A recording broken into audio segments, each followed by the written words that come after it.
Senator Hickenlooper, you're recognized for your round of questions. Thank you, Chair Rosen, and thank you, Mr. Harris, for your service and for being here today. And I've had several discussions over the past year or two with Secretary Raimondo, and I know that you are all working hard on issues around climate rescue and making sure that we have resilience. The strategy that you're discussing today lists as a goal to build a travel and tourism sector that is resilient to the impacts of climate change. Obviously in Colorado, we've got a big ski industry. Average temperatures in the last 40 years have risen about 3 degrees, which is just a remarkable number in such a short period of time. Our spring snowmelt now comes somewhere 2 to 4 weeks earlier than it did several decades ago. Many of the ski resorts are taking aggressive actions to address the issues of resilience and sustainability to make sure that they are more efficient in their use of water and the equipment for snowmaking. Basically, they're trying to offset a lack of natural snow.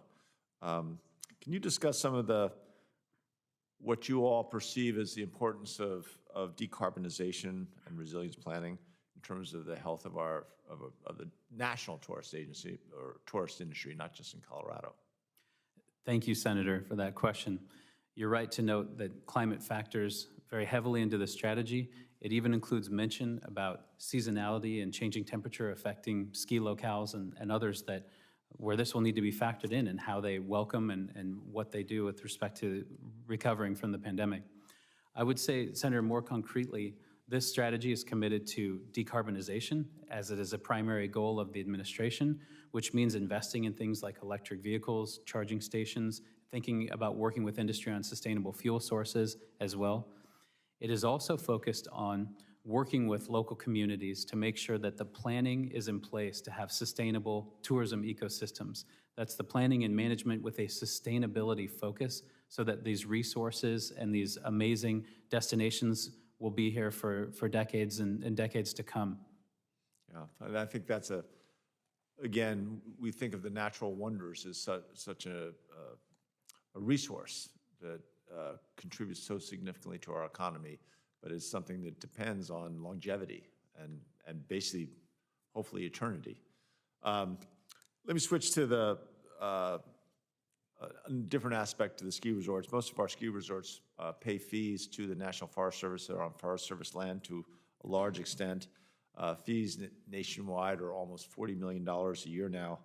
To offset the cost of increased recreational use by ski resorts, Colorado's national forest need more financial resources to reinvest in the long-term maintenance needs of the national forests in Colorado and in the nation, and to address the sustainability needs as we see them in the condition of our forest and our winter recreational facilities.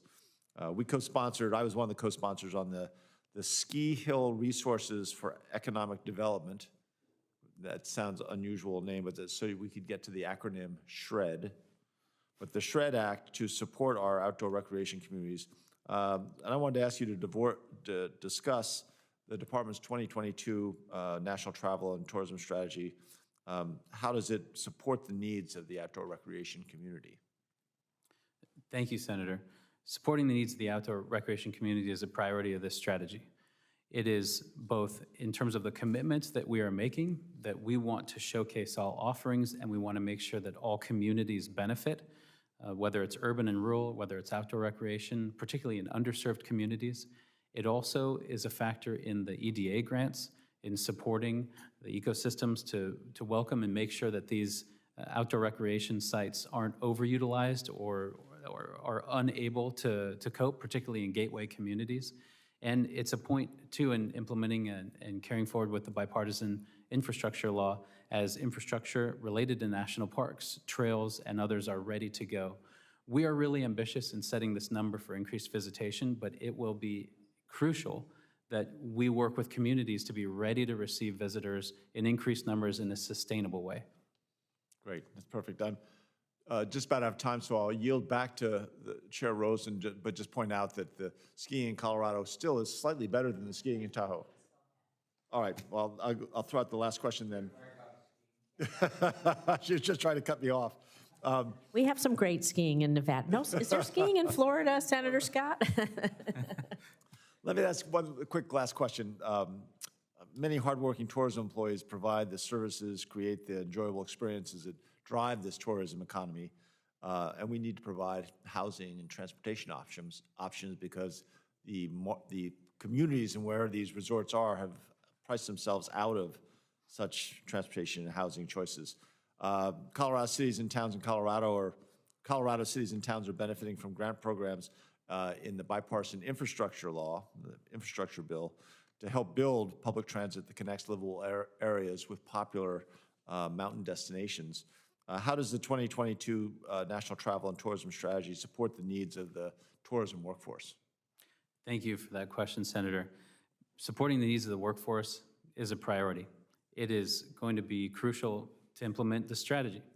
One thing that this strategy really builds on is the ongoing work of the Travel and Tourism Advisory Board, which sent a letter to Secretary Raimondo in December of last year outlining a lot of key recommendations related to the workforce.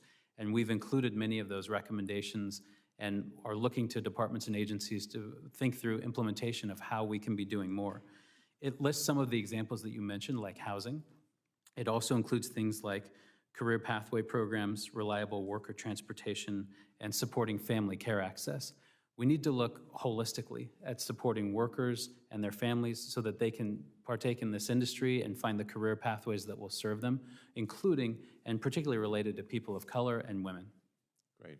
Thank you, Mr. Harris. I appreciate it. Thank you. Yield back. Thank you, Chair.